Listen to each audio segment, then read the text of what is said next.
Right, good morning everybody. I'm going to make a start. I think most of our delegates have joined us now. So thank you very much for joining us on this Monday morning to the Solihull Chamber webinar on reimagining recruitment, which has been organised in conjunction with Plum personnel and Thursfields Solicitors. And it's the first of a series of webinars that they are hosting on this topic. So we're very pleased that we got to host the very first one, and thank you again for joining us. We have several panelists with us today who'll be discussing how we can work towards creating a better workforce for the future, how we can encourage social mobility and offer opportunities to a broader array of talent. So who's with us today? So first of all, our panel will be hosted by Susie Ankret, Director of Plum Personnel and also Solihull Chamber Executive Committee member. She's joined by Kieran Trahan, who's Pro-Vice Chancellor and Director of the Centre for Women's Enterprise, Leadership, Economy and Diversity at the University of York and Visiting Professor at Birmingham University. And then third on the panel is Dan Hoff-Rodriguez, Director of CX², Board Member of the West Midlands Combined Authority Digital Skills Partnership Board, and Community Lead for Digital Skills for Birmingham Tech. And then last but by no means least, we're joined by Helena Morrissey, who is Head of Employment at Thursfields Solicitors. Before I hand over to them, I just want to highlight a few other events that are coming up this week with the Chamber. So tomorrow we've got our Transatlantic Chamber AGM, but also a webinar on making the most of your Chamber membership. So if you are a Chamber member and you want to learn a little bit more about making the most of it, what you have access to, what you can benefit from, then do log on at 9 to listen to it and also have an opportunity to ask any questions on that. Then on Thursday, the 1st of October, we have 2 webinars on inclusivity and diversity as part of our National Inclusion Week. And on Friday, we've got a virtual social networking session. So it's a networking event, but from the comfort of your own home. So if you haven't tried it yet, again, do register and give it a go. And then, of course, it wouldn't be a Solihull Chamber event if I didn't highlight our Solihull Chamber Awards that are coming up. Normally a fancy get-together, but unfortunately due to COVID, an online event, but it's still proving to be spectacular. We have 32 companies shortlisted. They were announced on Friday. So do log on the 15th of October to find out who our winners are. Then I just wanted to highlight the COVID-19 support grid that's available on our Greater Birmingham Chamber website.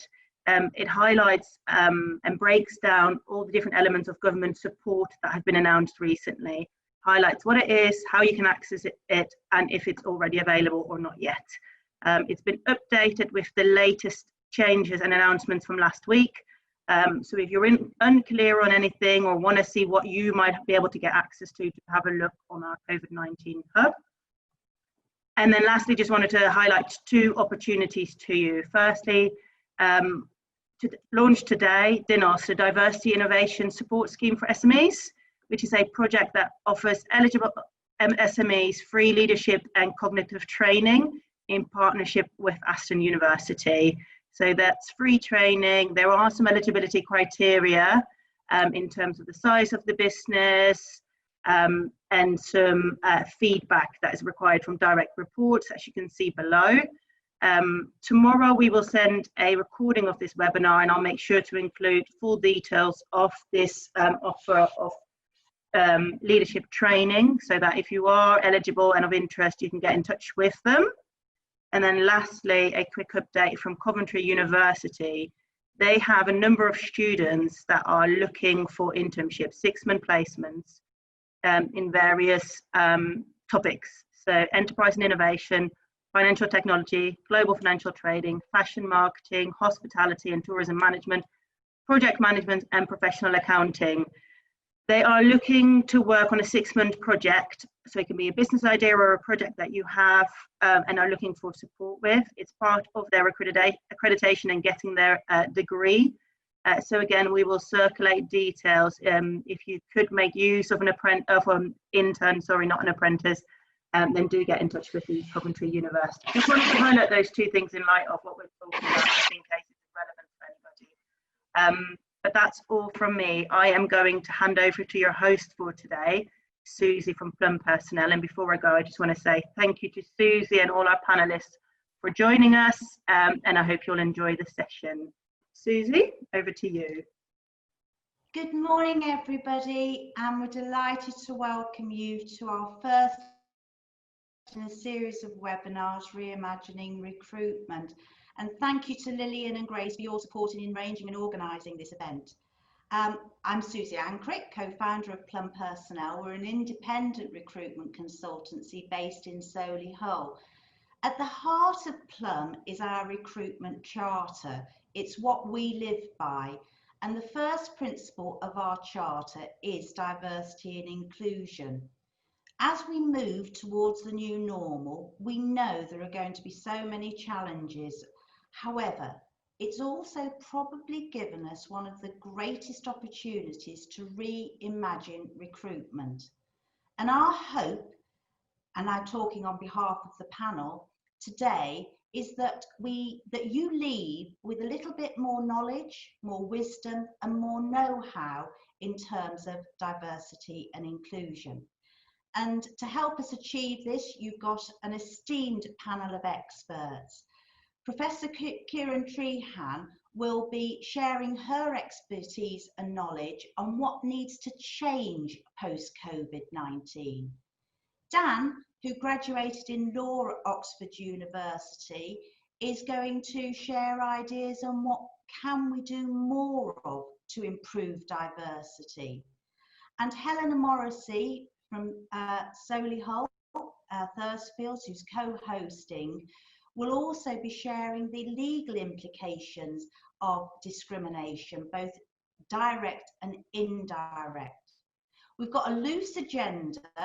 It's going to cover what actually is diversity, because we all have our different perceptions of what it is. So getting an agreed definition, the business case for including diversity and inclusion, and how the present will impact the future. And most importantly, what are the practical steps you can take to make things happen? We also want to hear from you, so get ready with your questions and comments and share these with Grace through the question and answer panel on the right-hand side of your screen, and we'll have some time at the end to answer those. And we'll also be conducting a poll, and there will be offers of support from our panel members throughout the session. Right, let's get cracking. So I'm going to start with Helena. I'd like to start off with asking you, what actually is diversity? Thanks, Susie. Well, gosh, that is the million-dollar question, isn't it? And I think that if you ask the same question of all the people on this webinar, you'll get a whole range of different answers. I mean, I think when people think about diversity, they probably immediately think, well, it's a group of people from different ethnic backgrounds, different colours, different races. But actually, it's so much more than that. And, we're going to explore that today. It's not just about what people look like. And as employers, I invite people to sort of really consider how diverse their workforce is. It's about, as I say, it's not just about what people look like, it's about what they can do. Have you considered, for example, how diverse your workforce is in terms of people with disabilities, for example? And I'm not just talking about physical disabilities, I'm talking about people with mental health issues, people with autism. How diverse is your workforce in that regard? It's also about things like sexual orientation. It's about things like wealth and background. Have your employees, your job recruits, are they state educated? Are they privately educated? It's obvious things like gender, that's an obvious one, and age. How diverse is your workforce in terms of age? How inclusive is it? It's also things like politics. What are people's attitudes and perceptions, and even their social characteristics? You can have some people that are very sociable and outward going, and other people that are very, very quiet and reserved. This is all about diversity of people. And I think the key is it's not just about what people look like. As I said, you could have a photograph of people of different races, of different ages, genders, and they all look very diverse, but actually are they? You know, what if actually those people who all look very different are very similar in terms of background, in terms of upbringing, in terms of politics, in terms of attitude and wealth? So actually they all think in a similar way, even though they look very different. You know, is that diversity? Take for an example, an organisation such as the BBC. Now, the BBC really promotes diversity. It has so many diversity initiatives going on. It really tries very hard. But I actually wonder if there is nevertheless a BBC type. And I can say this, I used to work for the BBC long ago before I became a lawyer. And, you know, and I think actually a business can really try on the outside to be diverse and have lots of tick boxes, but actually you take away, you look beneath the surface and actually, is there diversity there? Or do you have a bunch of people that look different but all think the same and you know, are of similar attitude? So I mean, it's a huge topic. And just, you know, very quickly, why is it so important? I just think that, you know, everybody has different strengths. As an employer, you'd be absolutely mad not to tap into the widest possible talent pool that you can. And that's really being aware and remembering that difference is good, different backgrounds, different perceptions, different attitudes, different life experiences. It all adds up to a huge diverse talent pool. And also, as a business, you want to speak to your customers, and having a very one-dimensional workforce doesn't give you that appeal necessarily to the clients to whom you're trying to speak. So I think diversity is to me, it's recognizing and championing difference and putting a real positive spin on the differences between us. And I'm not saying you can't nevertheless give the job to the best man or woman for it, but equally, I think, you know, I hope today just opens up people's perceptions a little bit wider and enables you to consider, to challenge your own acceptances and perceptions and consider all possibilities. So to me, that's what diversity is. So it's not a complex subject then? It's big. Professor Kieran, what would you like to add to that? Yeah, thank you. I think, you know, Helena has just covered so many really interesting aspects, so I'm not going to repeat those, but I am going to focus on a slightly different dimension of diversity that complements what Helena said, which I completely agree with. I think we have to think about diversity and engaging with diversity as well as working with it. And by that, I mean, we need to think about diversity in our supply chains, for instance, diversity in our employment practices, diversity in the way that we create business and in business creation, but also diversity in terms of leadership, because that's so critical to opening up, you know, the kind of talent pools and the recruitment processes that are significant. So I think when I think about diversity, I also think about the significant demands on the supply side benefits, you know, i.e. reductions in supply vulnerability, access to a wider pool of employees, extending, you know, customer choice. And the thing that underpins all of that is something that I call collective collaboration. You know, if you want authentic and purposeful diversity, then we have to do that through, you know, our collective endeavours. It's not, you know, a one-off activity. Because if we do that, then we're in a much stronger position to kind of deliver not just on our economic, you know, and our social aspirations, but diversity is also about cultural benefits that often get, you know, left on the sidelines. So as Helena said, it is so much more than just people that look like us or don't. It's about a richness of thought, it's a richness of thinking and ideas, as well as in the context of supply chains. Thank you very much indeed, and that puts another slant on it. And turning to you, Dan, would you like to add anything to this? Yeah, I think both Kieran and Helena have touched on some really important points, but I think one thing I wanted to really touch on was stereotyping and this whole privilege. I think, you know, we've all been there where you've seen a job description and it says you must have a degree, and you know, how does that extend to diversity across, you know, the whole spectrum? I think when you think about it, one of our partners, they gave me this eye-watering stat that 48% of young people don't go to university. So that's 48% of the talent pool that you're potentially missing out on. So diversity isn't just, as Helen touched on, about your race or your colour of your skin.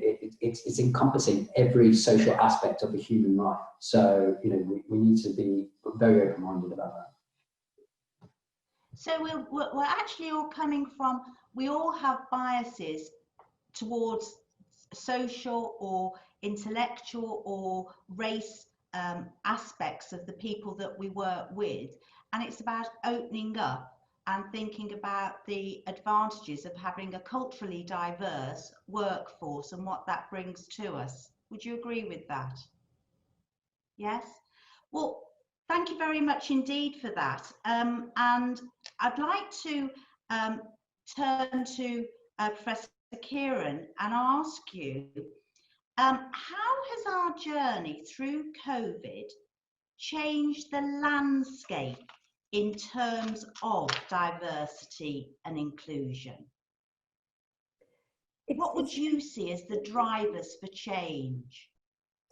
I think it's changed it considerably, and it's changed it considerably for a number of reasons, because I think now, the desire for more inclusive leadership has never been in such high demand. If you look at COVID-19, if you look at Black Lives Matters, if you look at Brexit, and if you look at all the various disclosures in business, in public services, all of these, and the research that we've done, across the West Midlands as part of the Leadership Commission, have all been pointing to, the implications and the consequences and the impact of a lack of leadership diversity, both in terms of our recruitment, but also within the context of our pipelines and our leadership positions. And this has fundamental impacts on economic recovery, and it has real consequences for business success. So this whole notion of leadership inclusivity, as a motto, which it has become everywhere you go, everybody talks about its importance and its value.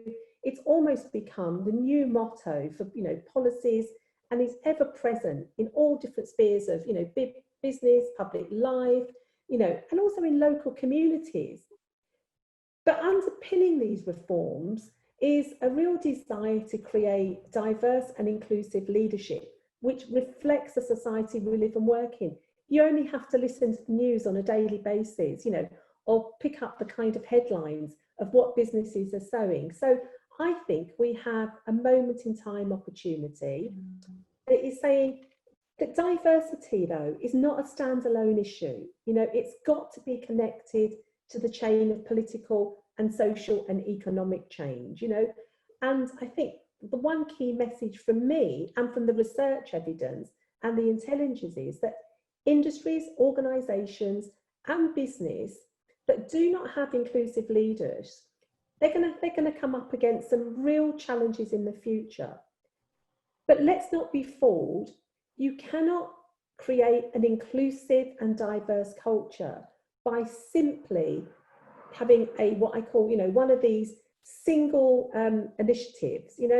We've got to take a more whole systems approach. We need sort of collaboration and collectivism, because it's not about diversity quotas or number on boards. It's about ensuring, so the challenge and what COVID has shown us is that regardless of people's backgrounds, that they are included, in the decision making, in strategies and the operations.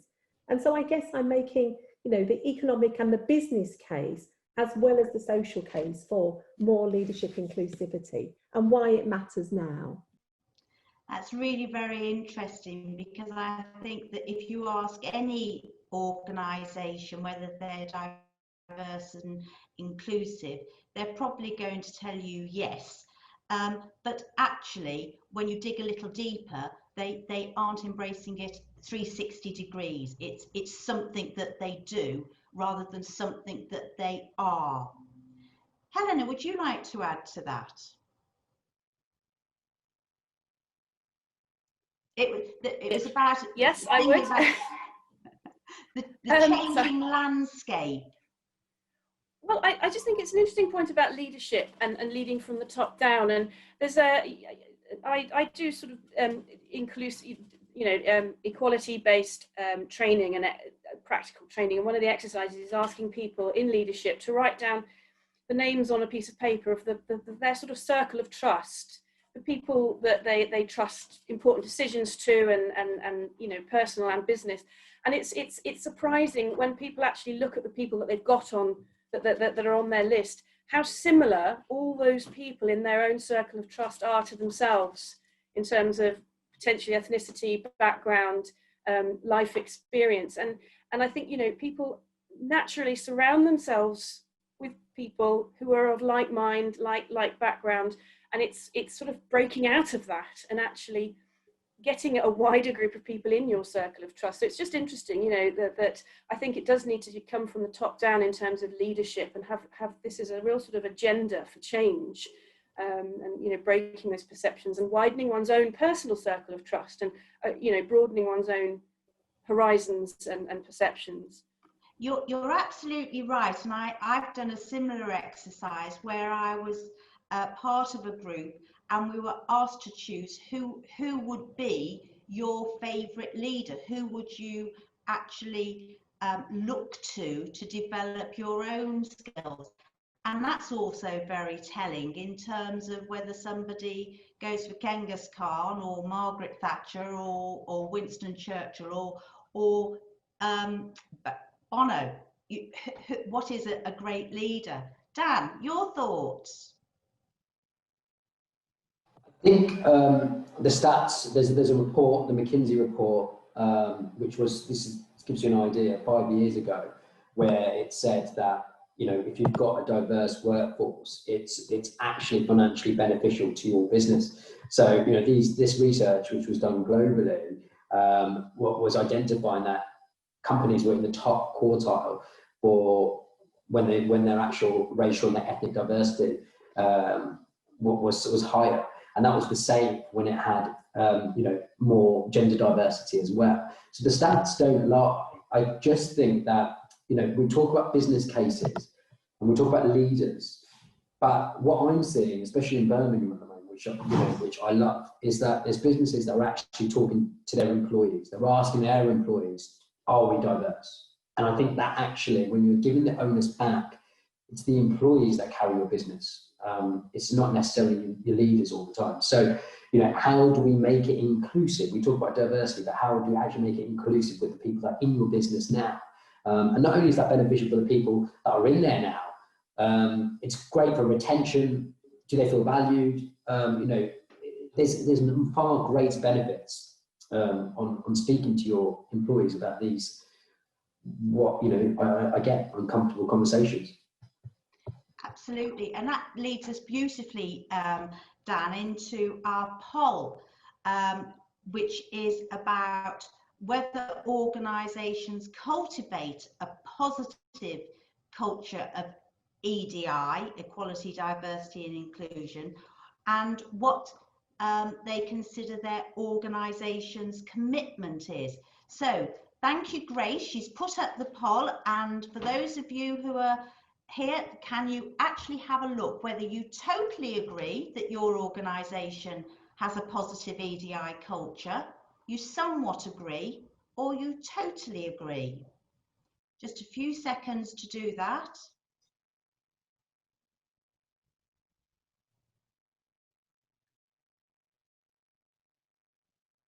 Just remind the host and myself and the panelists, we can't vote.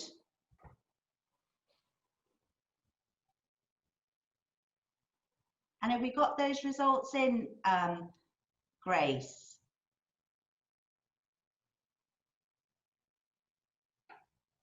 Somewhat agree and totally disagree. Oh, that's interesting.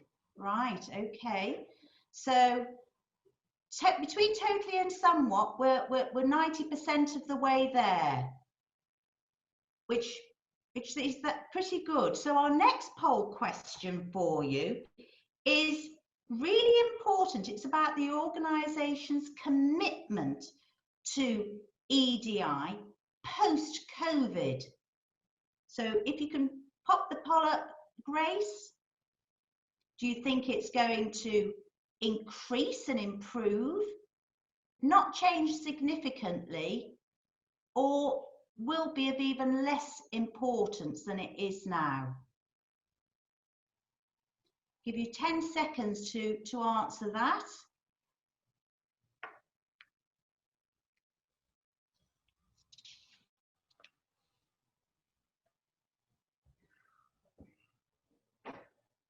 And the results are, feels a bit like, oh, here we go. Increasing, not change, right, okay, less of importance. Responses to those results. Kieran, are those what you would expect? Are they better than? I think it is what I would, would expect. I had this phrase called, good intentions, bad outcomes. I think the intentions, of organisations, and particularly since COVID-19, are absolutely the right ones. Dan and Helena have both articulated really clearly, not simply the business case and the moral case, and because it's the right thing to do, but because of the richness, of our talent pool. If you look at, the West Midlands, it has one of the youngest, growing populations sort of within that. So, and if you look at, organisations, like Chambers and Birmingham Young Professionals, who are all leading the way in exactly the way that Dan has articulated. So I think there is a hunger and there is a thirst, to wanting to make that difference. The challenge is, how do we do that so that it is sustained into concrete action, so that actually, in 12, 18 months, 2 years down the road, you are seeing a new generation of multicultural professionals and leaders who don't look like us. And when I talk about leadership, I'm not necessarily talking about leadership in the context of hierarchy and power. COVID-19 has shown us that actually leadership comes from communities, it comes from small firms, it comes from employees within who have developed incredible, networks to really move this agenda forward. So, I think the results, are not surprising, but we have a job of work to do to build on that, and to really make the difference. Thank you very much indeed. And Dan, I'm going to turn to you because I know you are absolutely devoted to helping young tech-savvy people gain confidence and be the best that they possibly can. What do you see in these results? And also, what tips do you give your organisation, the organisations you work with, to embrace diversity and inclusion and make it happen? I think you've got I think you've got to lead from the front. I know we talk about leadership, but I think that the biggest thing for me is just being, we're very reactive when we talk about digital skills, and we talk about the digital skills gap. Let's rewind a second and we think about leadership in the sort of role model sense. If I'm a person of colour and I don't see someone in a position, how do I then aspire to be in that position if I don't see someone like myself? So there's not just a problem currently. This is why I'm trying to be more proactive as opposed to reactive at the same time, in the sense that if you want to get more young people into tech, they are consumers of tech currently. So they are our future generation that we need to inspire now. But if they don't see people that they can aspire to be like, they don't have these role models, do you blame them? I think we have this whole point as like, as millennials this, millennials that. That's diversity in itself. We have a duty of care to millennials, and we have a duty of care to understand them, but also to listen to them. It's very quick to say, yeah, well, they want everything now, instant gratification. That's just the way the world is now. So it's no one's fault. We've just got to work with it. For me, young people are at the heart of what we need to be doing right now. And so we need to create opportunities. We need to educate, and not just with young people, with their parents, with their guardians, with their teachers, with the people that are in that sphere, their support network. And I think one of the things that if you ask that poll of different groups of people, you'd get different results.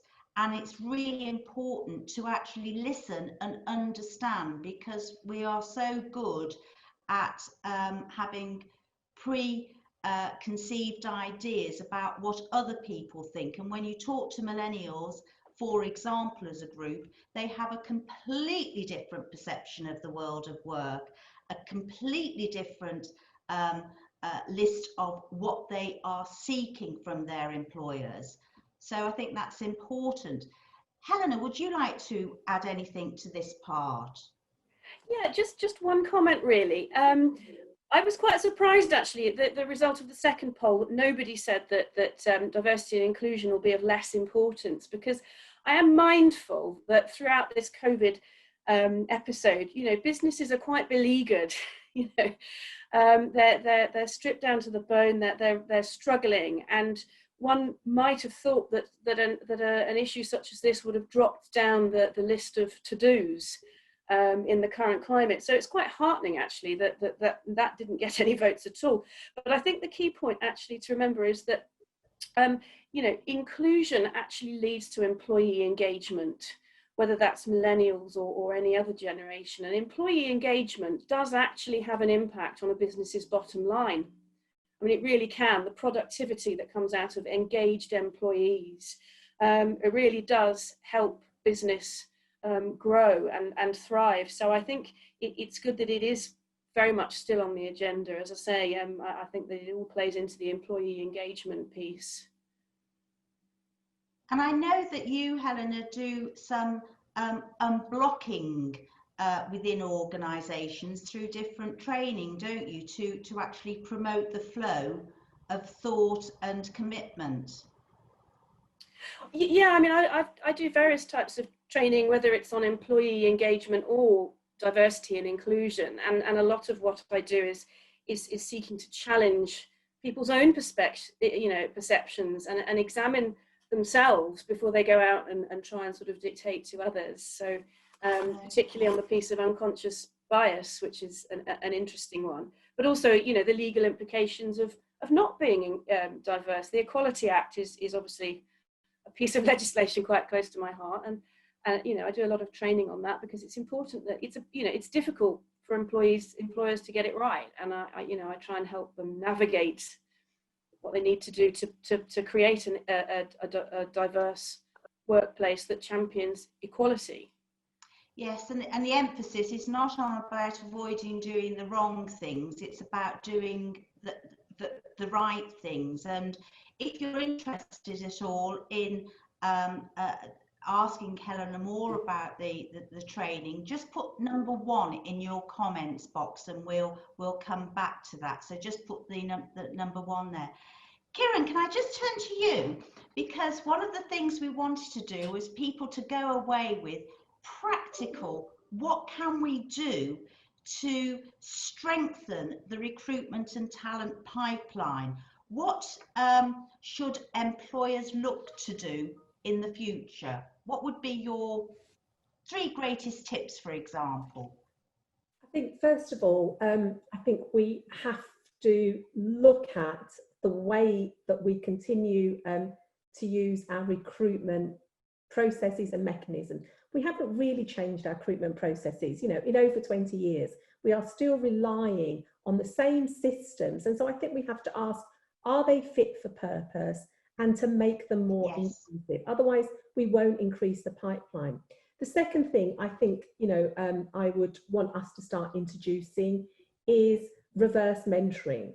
Reverse mentoring has proved to be highly, highly effective because we're changing. So for people that might ask, well, what's reverse mentoring? Reverse mentoring is where you are inviting, you know, people throughout the organisation to mentor their senior leaders. And in doing that, you're helping bring about the kinds of cultural shift changes that we have just been talking about around employee engagement, you know, because what those initiatives have shown and done, you know, they've helped understand the inaccessibility of some of our, you know, websites, the inaccessibility of some of our recruitment processes, where we market within those recruitment processes. And my research has, you know, has often, you know, reinforced that. So reverse mentoring, where a junior member of staff from another part of the business is matched across diversity line and mentors a senior leader. You know, This means that senior leaders are given a clear idea of, about the cultural dynamics of that organisation, but they're also measured in terms of the interventions and the changes that they make. So it's not a nice to do. It really helps shift both company policy, but also in terms of changing perception. So those are the sorts of things. And the reason I'm making a case for that is because then what we do is move from the rhetoric to, changing reality. Because at the moment, sometimes the rhetoric doesn't match the reality. I think that you're absolutely spot on there, Karen. Dan, what would you give as your hot tips to make sure that we do things differently in the future to respond to the changes that we're seeing? Yeah, I think I just mentioned it in the chat. I think we should be very quick to realise that COVID is a change in our lives, and what's happened with the Black Lives Matter movement has stemmed from a terrible death of George Floyd. So they're two separate things. But what has come out of it, we've got to take positives on how we're now moving. And 2020 for many has been negative. We're turning it into a positive, firstly. And I think what COVID-19 has done, two things. It's made businesses, with this buzzword called digital transformation, it's made them transform digitally extremely quickly. But also, what we found is that children from a wide variety of backgrounds, albeit they're coming from a low-income family or not, what we're finding is that there is an issue with digital poverty. For the first time, schools can't communicate with their students. And so what COVID-19 has done has made people realise that there is a bigger problem. It's data versus food. Well, of course, you've got to take food. And there's issues with connectivity, lack of devices. And this is a big issue. So what we're going to have to do is what's about the pupils that are going to be missing out on homework or deadlines, how are they going to do their homework? We talk about a level playing field, but what does the word level actually mean? We've got to start realising that there's a bigger problem in our ecosystems, within our communities. And the past 6 months perhaps have just sort of brought it more to a head, and it's more on people's radar. You'd hope so. You'd hope so. And Helena, tell me some of the issues that you've had to deal with when we talk about unconscious bias and the legal implications of that. Well, yeah, unconscious bias is quite scary, actually. And I think actually, we all need to be a little bit introspective sometimes and think, do we have unconscious bias? And I suspect the answer is yes, we all have it, even though our kind of rational minds will kick in and say, oh, I don't possibly think like that. There's an exercise that I do as part of one of the training that I do, that actually I go around the room and I put pictures up around the room of people with different characteristics. So there might be somebody in a wheelchair, there might be somebody of a certain ethnicity, and I have them all around the room, and I ask the delegates to go round with Post-its and just put right on a Post-it something, the first thing that comes into their heads when they see these individuals with characteristics. And I stress that whatever they put down, it stays in the room, nothing leaves the room. And it's quite astonishing, and it really shocks the delegates what comes out of them. So, for example, I get comments such as, for people in a wheelchair, I've seen on the Post-its, lives off benefits, or a Muslim lady with a headscarf, subservient. These are not my thoughts, by the way. These are comments that have come out of the training that I've done. A young mother with a pushchair or a pram. I've seen comments such as lazy and scrounger. This is a bad one. A black gentleman in a hoodie, thief. And these are instinctive things that people, white middle-aged man, the best way, misogynist. These are things that come from the heart, and it terrifies the delegates that they're thinking like this. And of course, as I say, after that split second, their logic kicks in, and they go, "Gosh, that's terrible." But the point is, it's there. And it's, we really need to, as long as we can recognise it in ourselves and challenge it, then we're dealing with it. But I do think that there is a lot of unconscious bias, and that does lead not so much to direct discrimination, because I think gone are the days when people sort of directly discriminate against somebody because of their colour or their race or their religion. I mean, it does happen, but it's less common. But I think certainly indirect discrimination is still there, and we need to be careful of it. I know it goes back to a point that Dan made about, for example, if you're advertising a job and you insist on a degree, that's not inclusive. You know, that it may be that you need a degree, but it may be you don't.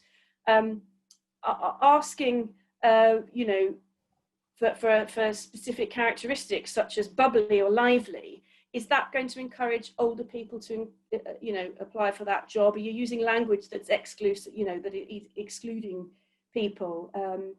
So just think about, you know, I would certainly say think about how you advertise jobs and make sure that you're not unconsciously excluding people from those adverts. Or attracting the more of the same. Sorry, Kieran, Absolutely. you were going to say something.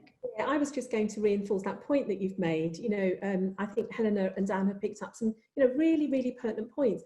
And many people listening will be saying, but we know this, you know, and the research and the evidence tells us, you know, time and time again, we are more likely to recruit people like ourselves because of the kind of systems and processes, you know, that we have.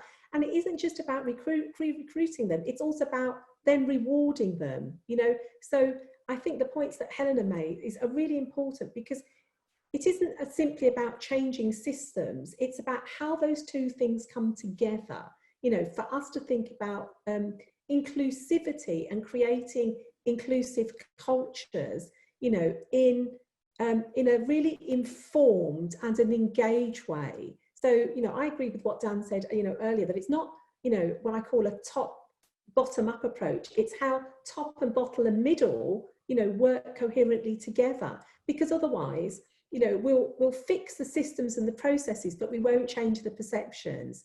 I remember many years ago, you know, making the case that, you know, job descriptions and, you know, interview assessment process were designed to eliminate some of these things.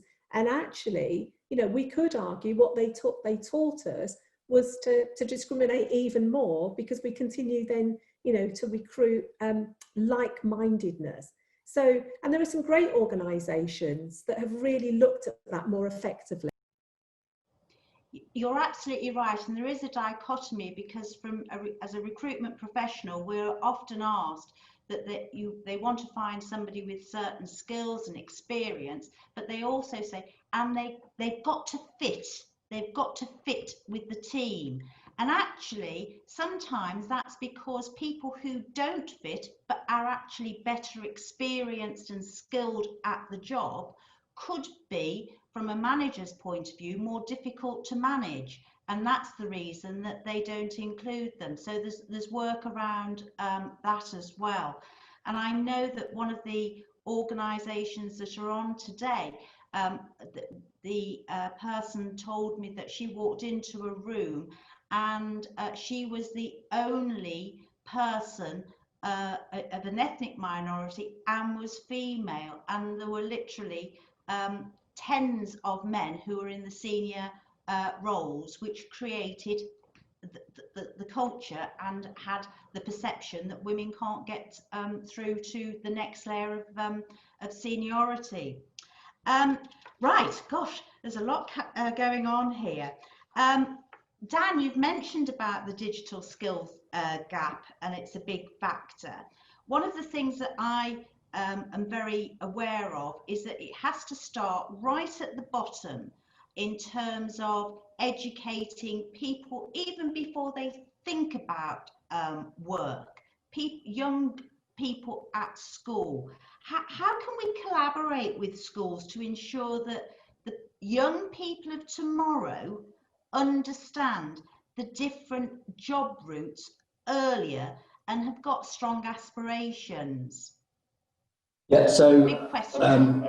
yeah, well, we're doing it already. So I run a roundtable called the Plum News, which I started November, and I brought together, you know, key people within the tech ecosystem, the education world, you know, the likes of the Prince's Trusts, and the whole point of it was to actually talk about the actions we can implement. It wasn't to have a conversation, and that was what I got growingly frustrated with when I got invited to digital skills conversations. You know, it was just a conversation. So let's put some tangible actions in it. So now we've broken that down. We've got our 3 main objectives: are schools, digital poverty, and diversity and inclusion. And within the schools aspect, which for me is, you know, such an important factor because it touches on an array of different communities across the city, is, like I said earlier, we've got to work with the schools. And this is like a big thing. This is like an education system that is, if we think about it, a bit broken. We think about the A-level debacle, you know, a couple of months ago. There is an underlying issue here. So we've got to work with not only the students, we've got to work with the teachers, and it's an education process. So we run different initiatives, different ideas, from coding workshops, coding tasters, through to bringing in different tech professionals into schools. Well, we did obviously before COVID, and we're looking at ways to make this digital now, where we can actually get them to ask questions, to again, be inspired. But you know, we've got to really understand what they need, but we've got to work with like I said, their support network. So we're working with the right people. We've got the right partners in place: the British Computer Society, STEM. So all of these really important organisations that share our values, share our mission and our vision. We're working with them at the moment for a better change. So it's not about doing it, you know, me on my own. I've got a really strong network of people that support what we're doing, and you know, anyone that wants to be part of that conversation, wants to be part of those actions, you know, please just reach out to me. Would you like them to reach out to you via LinkedIn, or can we share that through the post email that will go out after the webinar? Yeah, whatever's easiest. I don't know. That'd be great. You know. Great. And I know, Lillian, the Chamber are really engaged with schools, etc., in trying to start from the bottom and work up, as much as Kieran, you're talking about from the leadership of organisations going down. And I think it's, from a personal point of view, there's a great reward in actually helping very young people see a difference from just the world that they experience within their own household, etc. Thank you for that, Dan. So in terms of, we've talked about the business case, Kieran. How effective is the business case? Have you seen that there are changes being made over, let's say, the last decade? I think change is, if I was being, you know, brutally honest, I think change is, you know, it's been slow. You know, it hasn't moved at the pace that I think we would have liked. And, you know, the Black Lives movement has shown some of those inequalities, you know, as part of that process. But, you know, time and time again, you know, I keep referring to, you know, to the intelligence, the research. You know, the research shows us that, you know, when businesses, and not just businesses, but communities and small firms and public services, when they come together and they have that richness in their diverse workforce, it leads to better outcomes, it leads to better decision making, it leads to better customer bases, you know, and we can't forget the economics. It does lead, you know, to better financial returns.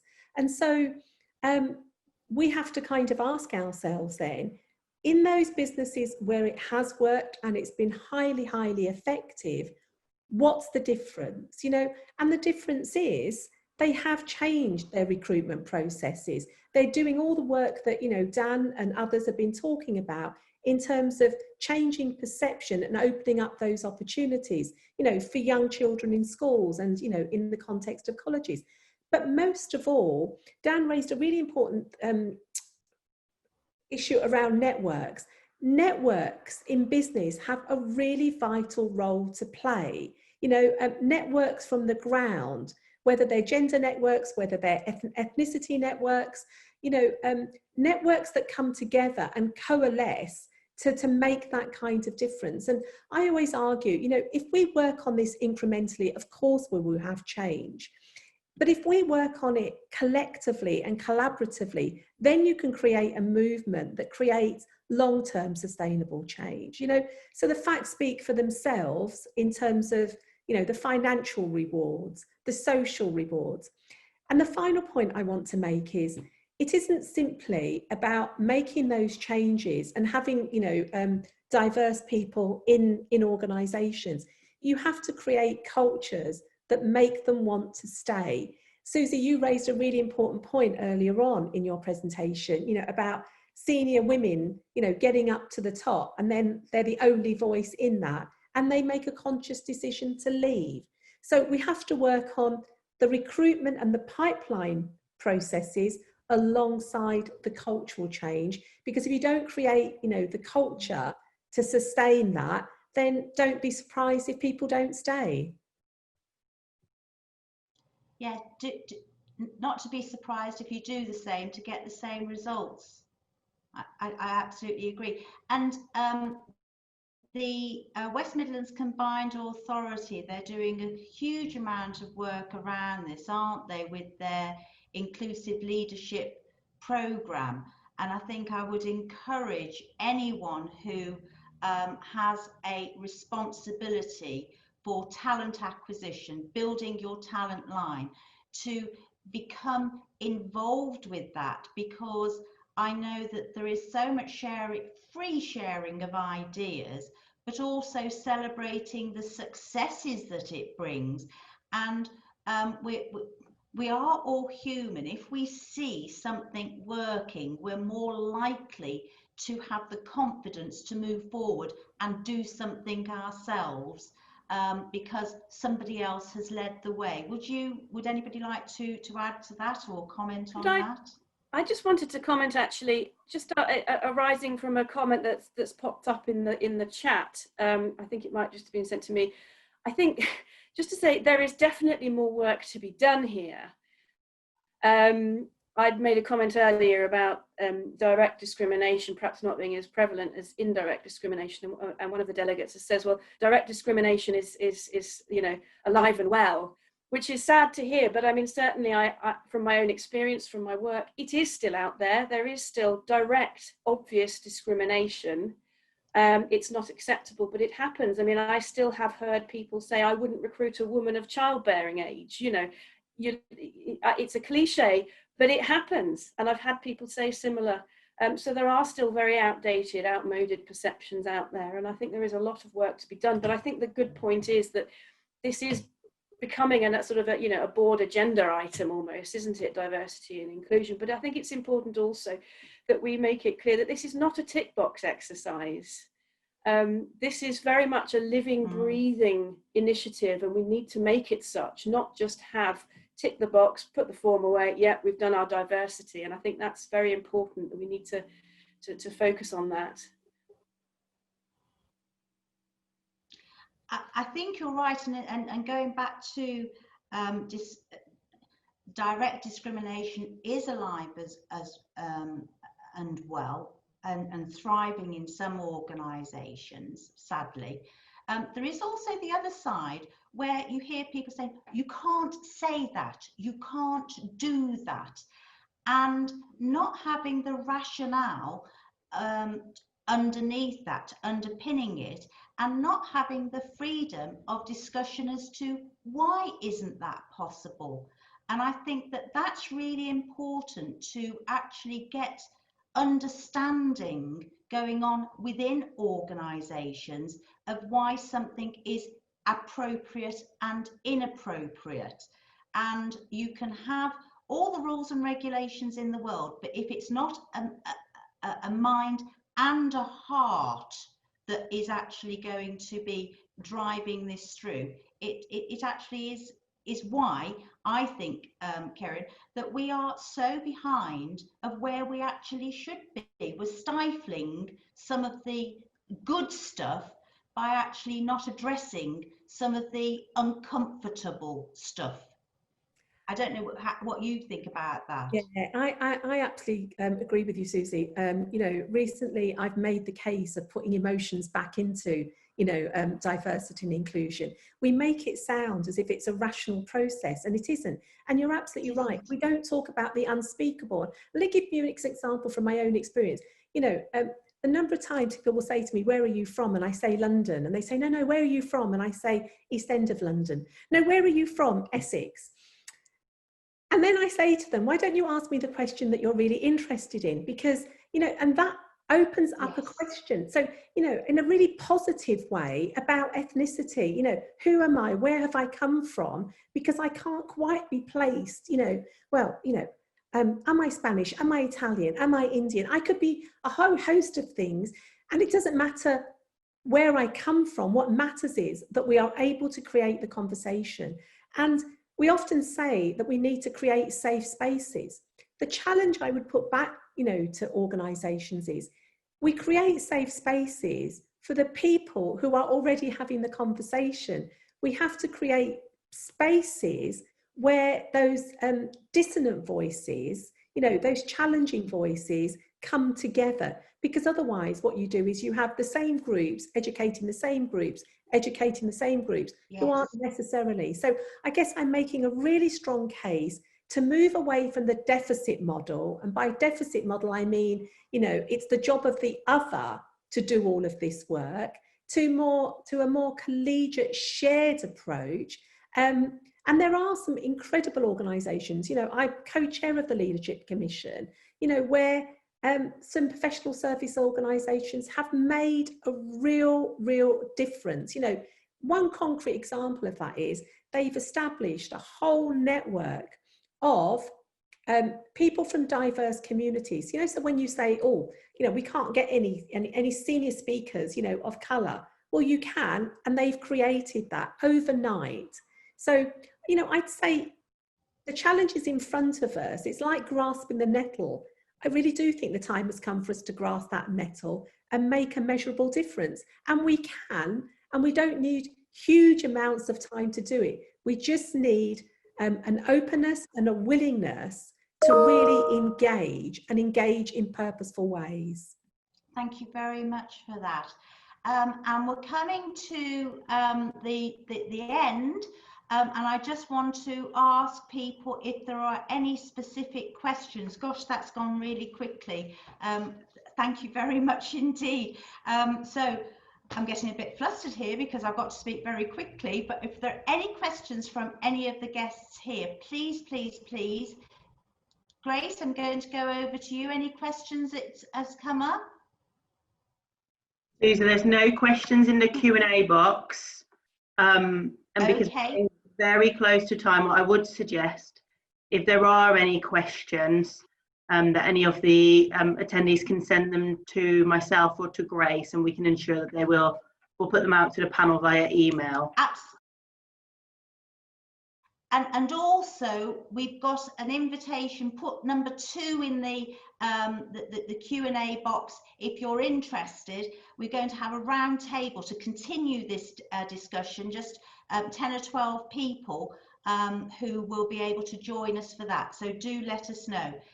Dan, Kieran, Helena, our sincere thanks for you taking part. It's been informative, it's been interesting, and I think that our intention of having something that we would all gain knowledge of, that we will all gain wisdom of, and that we can take forward into the future has come out of today. So thank you very, very much indeed, and we'll be following this up with an email to you all. Can I pass back to Lillian? Yes, of course. I just want to add another thank you to the panelists, Dan, Kieran and Helena, but also to you, Susie, for hosting. To all our attendees who have been here today, as Susie has said, we will follow up with a recording of the session if you want to watch anything back. And I know there's been quite a few things thrown out in terms of reaching out to people and opportunities. So we'll make sure they're in the summary as well. So thank you all very much and have a great Monday.